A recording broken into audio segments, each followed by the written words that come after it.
Nandito kami sa Zumaraga Samar.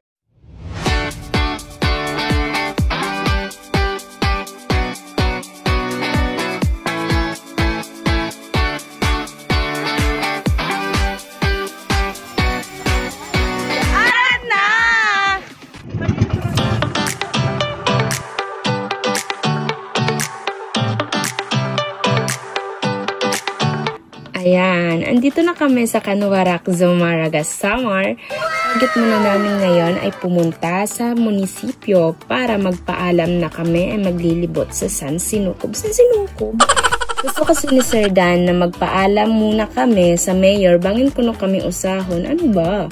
So, ayan na nga. Start na kaming mag-video. Siyempre, mag-start na para ma-feature kung anong klaseng lugar ere. Ano ba? Isa sa napansin namin dito sa lugar na ito ay ang kalinisan ng kapaligiran. May mga dahon-dahon naman, konti, pero plastic, be, wala kaming makita, be. Ang linis ng paligid, be. Sobra. Isa pa sa napansin namin dito nung dumating kami ay ang katahimikan ng sitio. Hindi naman siya sobrang tahimik, parang... What I mean is, tahimik na parang ang kalmado ng lugar. Yun bang kapag natulog ka, duro-diretso na hanggang 40 days. Charot, 40 days. Hindi ang tahimik talaga niya. As in, ang tahimik niya. Parang walang chismosa. So, sa ilang buwan naming paglalakad ay natuntun na din namin sa wakas ang munisipyo.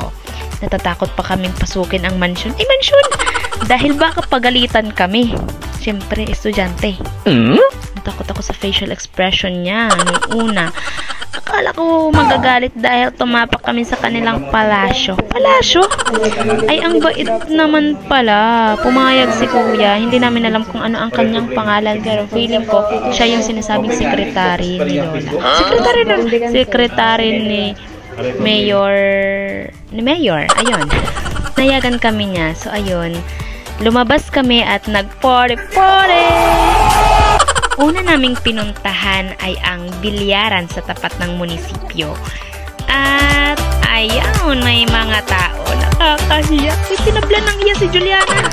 Nag-try out ang dalawa naming kasama. Nag-try out? Paano yun, be? In-interview na lang din namin pagkatapos si Kuya na nagbabantay sa bilyaran. Dahil syempre gusto naming malaman ang kailangang bayaran nila Shelly sa pagpapaalis sa mga naglalaro. Ano ba? Next na pinuntahan namin ay ang Artichi Park. Sa entrance pa lang, bumugad agad sa amin si Nanay. Di naman namin alam kung ano ang kanyang pangalan. Abay, nagmano na lamang kami at umakyat na papunta sa langit. Ay, charot. Sobrang ganda ng view. Ang presko-presko ng hangin. Perfect siya for family date and couple date. Couple date. Sana all. So, alam niyo na sa mga in a relationship dyan, pwede kayo dito. Perfect din sa mga broken hearted. Kung gusto nyong mag-heal, gusto nyong mag-move on, perfect din to. Wag mo lang beng sobrahan yung pagdamdam sa iyong nararamdaman. Baka tumalon ka. Harayo ay ba naman timtutugpaan? Pagkatapos namin sa langit, Artichi ano ba yung pangalan yan? Artichi Park ay nagpunta naman kami sa kanilang pantalan. Walang pinagbago, be. Ang linis talaga. Ang linis pa rin niya. Perfect for couples. Perfect for couples na naman. Yun na naman sila. Couples na naman. Yung mga upuan, be, perfect para sa inyo. Uy, para sa inyo lang. Next namin is yung San Antonio Church. Pa-pyramid yung shape ng simbahan nila. Iba siya sa ibang simbahan na nakita namin. Umakit naman sa aming mga mata ang estilo ng bahay na ito na may pagka-sinauna. Para bang kami dinala sa libro ng Noli Me Tangere nung makita namin ang bahay na ito. Uy, napaka-uwi ng iyong pagsasalita. Ayan, uuwi na sana kami nang makita namin may kaguluhan sa kanilang eskwela. Kaguluhan! Hindi, may performance task na ginagawa ang mga estudyante dito. Ayun na nga. Nakapasok na kami sa kanilang eskwelahan. Pero nagpaalam kami sa kanilang guard, ha? Nagpaalam kami talaga, as in nagpaalam kami. Baka makasuhan kami ng, are you sure welcome kayo? Una, pinakita nila sa amin dito yung kanilang mga kaldero. Kaldero? Ano ba? Hindi, pinakita nila sa amin yung mga ginagamit ng mga student dito kapag nagluluto sila. Meron sila ditong, kukiri, ayun. EIM ang strand dito sa Zumaraga. Kaya, ayun, kung gusto nyong maranasang kiligin, ay magmahal kayo ng EIM dito lang sa Zumaraga. Ang lapit lang yan. Yes, Tuman, sample mo dito. Kuya, wag ka magalit. Binububuhat mga IAM. Pag-wiring.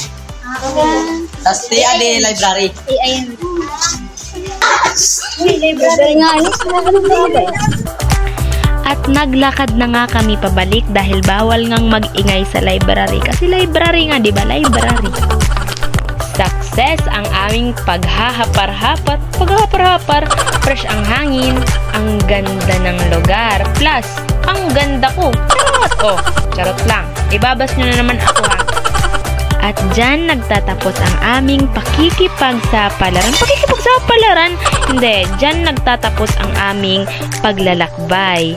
Maraming salamat sa panunood. Naway nag-enjoy kayo. Bye-bye!